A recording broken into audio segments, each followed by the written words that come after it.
Senhora, José de Alencar, terceira parte, capítulo 8. Sucedem-se no procedimento de Aurélia atos inexplicáveis e tão contraditórios que derrotam a perspicácia do mais profundo fisiologista. Convencido de que também o coração tem uma lógica, embora diferente da que rege o espírito, bem desejara ao narrador deste episódio perscrutar a razão dos singulares movimentos que se produzem na alma de Aurélia. Como, porém, não foi dotado com a lucidez precisa para o estudo dos fenômenos psicológicos, limita-se a referir o que sabe, deixando à sagacidade de cada um atinar com a verdadeira causa de impulsos tão encontrados. Remontemos, pois, o curso dessa nova existência de Aurélia até a noite de seu casamento, quando a exaltação que a animava durante a cena passada com Seixas, abatendo de repente, a deixou prostrada no tapete da câmara nupcial. Não foi propriamente um desmaio que a tomou, ou este não passou de breve síncope, mas o resto da noite ela o passou ali, sem forças nem resolução de erguer-se, em um torpor intenso que, se não lhe apagava de todo os espíritos, os sopitava em uma modorra pesada. Tinha consciência de sua dor, sofria acerbamente, porém, faltava-lhe naquele instante a lucidez para discriminar a causa de seu desespero e avaliar da situação que ela própria havia criado. Pela madrugada, o sono, embora agitado, trouxe um breve repouso à sua angústia. Dormiu cerca de 1 hora, tendo por leito o chão, e com a cabeça apoiada nesse mesmo estrado, que devia servir de degrau à sua felicidade. A claridade da manhã que filtrava pela casa das cortinas despertou-a. Ergueu-se arrebatadamente e, ao impulso de uma ideia terrível, atravessara como um raio de luz a sombra confusa de suas reminiscências. Correu à porta por onde saíra Seixas e escutou presa de viva inquietação. Por vezes, levou a mão à chave e retirou-a assustada. Volveu a esmo os passos rápidos pela casa. Afinal, aproximou-se da janela, sem intenção, automaticamente. Foi nessa ocasião que viu Seixas atravessar o jardim furtivamente e entrar em casa. Ainda reinava o silêncio por toda essa parte da habitação, de modo que ela pôde ouvir o leve rumor dos passos do marido no próximo aposento. Um riso de acre desprezo crispou-lhe os lábios. É um covarde! Depois do que se havia passado entre ambos na noite do casamento, pensava Aurélia que só havia para Seixas 2 meios de quebrar o jugo humilhante a que o tinha submetido. Não lhe restava, senão matá-la a ela ou matar-se a si. Para uma dessas 2 soluções se tinha a moça preparado. É certo que, às vezes, seu coração afagava uma esperança impossível. E o homem a quem amava, se ajoelhasse a seus pés e lhe suplicasse o perdão, teria ela forças para resistir e salvar a dignidade de seu amor? Por este lance não teve ela de passar. Às suas primeiras palavras, Seixas retraíra-se, para ostentar depois uma impudência que ela jamais podia esperar e que produziu em sua alma indizível horror. O laço que a unia àquele homem tornou-se uma abjeção, quase uma infâmia. Entretanto, ao expeli-lo de sua presença, ainda esperava que as palavras proferidas pelo marido fossem apenas de uma ironia amarga. Não concebia que tivesse amado um ente tão depravado e vil. O cinismo que pouco antes a indignara devia ter uma reação. Foi quando viu Seixas pela manhã que de todo acabou de convencer-se da miséria do indivíduo. Então, operou-se em sua alma uma revolução, na qual sobraram todos os sentimentos bons e afetuosos, ficando à tona, unicamente, os instintos agressivos e malignos que formam a lia do coração. Quando Aurélia deliberara o casamento que veio a realizar, não se inspirou em um cálculo de vingança. Sua ideia, a que afagava e lhe sorria, era patentear a Seixas a imensidade da paixão que ele não soubera compreender, sacrificando sua liberdade e todas as esperanças para unir-se a um homem a quem não amava e nem podia amar. Desnudava a seus olhos o ermo sáfaro em que lhe ficara a alma depois da perda desse amor, que era toda a sua existência. Esse casamento póstumo de um amor extinto não era senão esplêndido funeral, em face do qual Seixas devia sentir-se mesquinho e ridículo, como em face deste o soberbo compenetra-se da miséria humana. O sentimento que animava Aurélia podia chamar-se orgulho, mas não vingança. Era antes pela exaltação de seu amor que ela ansiava do que pela humilhação de Seixas, embora esta fosse indispensável ao efeito desejado. Não sentia ódio pelo homem que a iludira. Revoltava-se contra a decepção e queria vencê-la, subjugá-la, obrigando esse coração frio, que não lhe retribuía o afeto, a admirá-la no esplendor de sua paixão.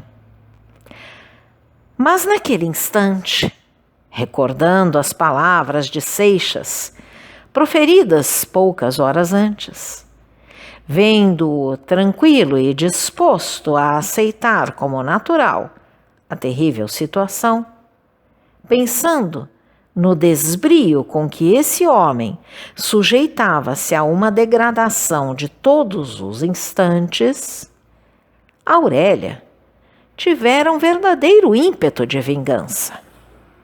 Seixas queria afrontá-la com seu desgarro impudente. Pois bem, ela aceitava o desafio.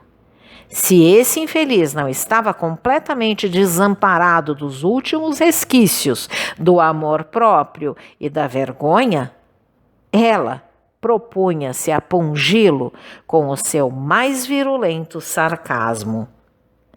A menos que a alma não estivesse morta, sentiria o estigma do ferro em brasa. Foi nestas disposições que a Aurélia vestiu-se para o almoço. E nessas disposições conservava-se ainda na tarde em que saíra com o marido às visitas.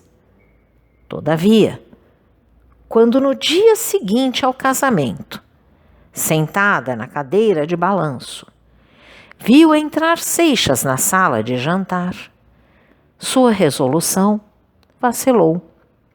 O aspecto nobre e distinto do mancebo, a elegância natural do seu gesto, recobraram o prestígio que esses dotes nunca deixam de exercer em espíritos elevados, e aqui o dela estava já afeito.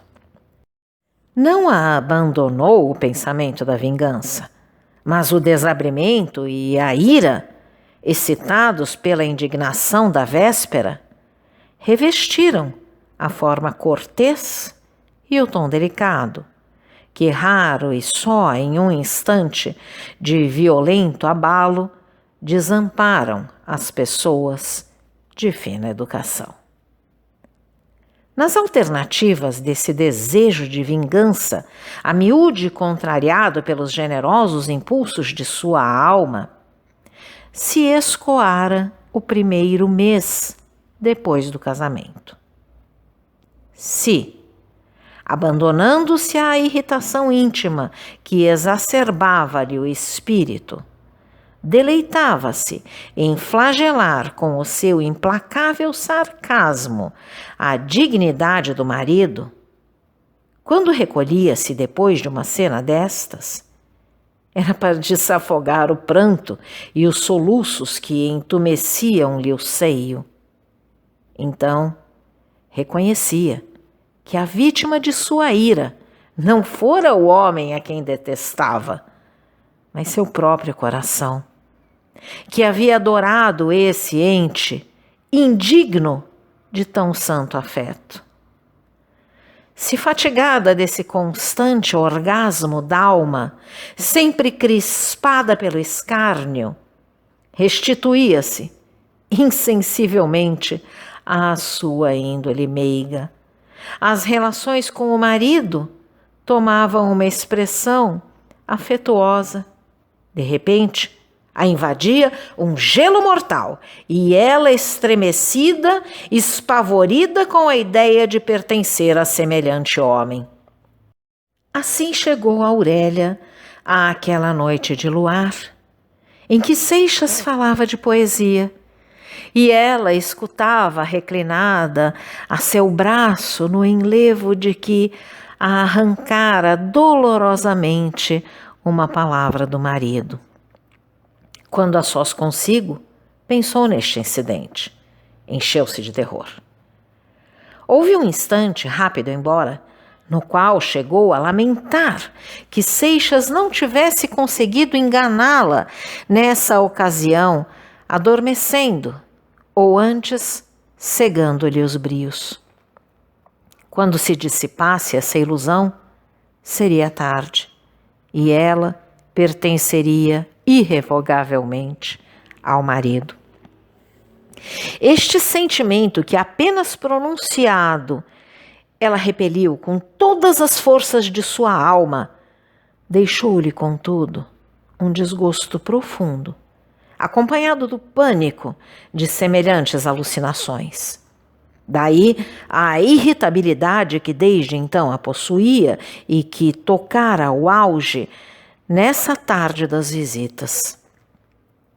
Entrando em seu toucador, Aurélia tinha febre. Febre da paixão que a abrasava. Abriu todas as portas e janelas, atirou-se vestida como estava sobre o divã e ali ficou imóvel, como a vira Seixas, pela broca da fechadura. Assustado com essa imobilidade, o marido ia bater, quando a mucama atravessou por diante do quadro iluminado, o qual apagou-se de repente. Fechara-se a porta do toucador, refletida pelo espelho. No dia seguinte, Aurélia deixou-se ficar em seu aposento toda a manhã. Voltando da repartição, Seixas encontrou-a pálida e abatida. Ao jantar, foi Dona Firmina quem fez os gastos da conversação. Na véspera, a viúva passara a noite em uma casa da vizinhança, onde havia reunião semanal. Acertou falar-se no Abreu, que diziam ter caído na miséria. Por essa ocasião, recordaram-se todas as extravagâncias e prodigalidades com que o rapaz havia esbanjado em pouco mais de um ano a avultada herança deixada pelo pai. Dona Firmina, repetindo o que ouvira, lamentava a sorte do Abreu, que sacrificara tão bonito futuro. Revestindo-se dessa moral severa que em geral se cultiva para uso alheio e não para próprio gasto, acusava o rapaz com excessivo rigor.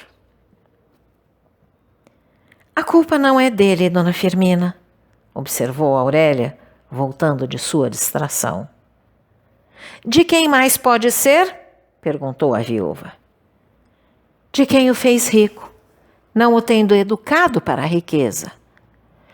O ouro desprende de si não sei que miasmas que produzem febre e causam vertigens e delírios. É necessário ter um espírito muito forte para resistir a essa infecção. Ou, então, possuir algum santo afeto que o preserve do veneno, sem o que sucumbe-se, infalivelmente. Quer dizer que a riqueza é um mal, Aurélia? Não é um mal, muitas vezes torna-se um bem, mas em todo caso é um perigo. Aqueles que se exercitam em jogar as armas pensam que tudo se decide pela força. O mesmo acontece com o dinheiro.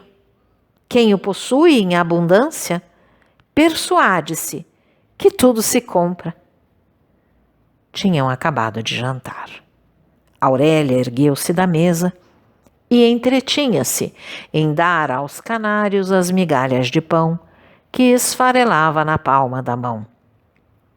Entretanto, Seixas acendera o charuto e seguia distraído pela rua que, serpeando entre os tabuleiros das margaridas e os tapetes de relva, ia sumir-se em um bosque de palmeiras. O mancebo recordava-se das cenas da véspera, cotejava-as com as palavras que pouco antes haviam escapado a Aurélia e buscava a explicação do enigma. Interrompeu-o a voz da moça, que achava-se a seu lado. Este passeio todas as tardes já deve aborrecê-lo. Por que não sai a cavalo? Deve distrair-se. Aurélia falava brincando com as flores para evitar que seu olhar encontrasse o de Seixas.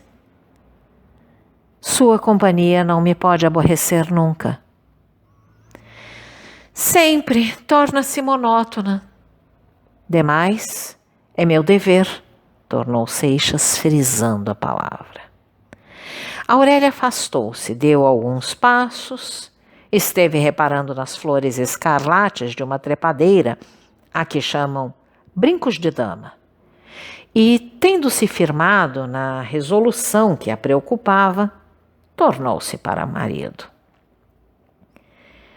Nossos destinos estão ligados para sempre.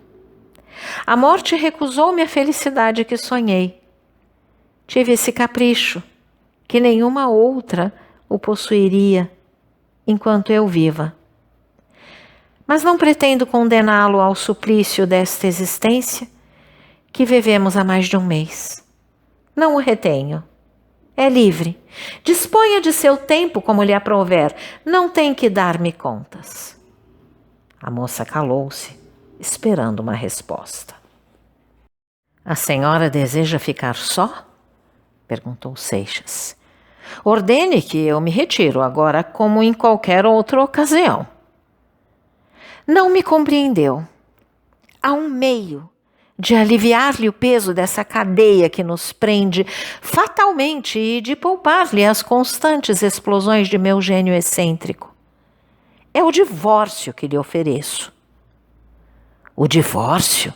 Exclamou Seixas com vivacidade. Pode tratar dele quando quiser, respondeu Aurélia com um tom firme e afastou-se. Então, caro audioleitor, se você gostou deste conteúdo, deixe seu like e inscreva-se no canal ativando o sininho para ser notificado dos próximos vídeos, com os próximos capítulos deste e de outros livros que estarei publicando. Um grande abraço e até a próxima!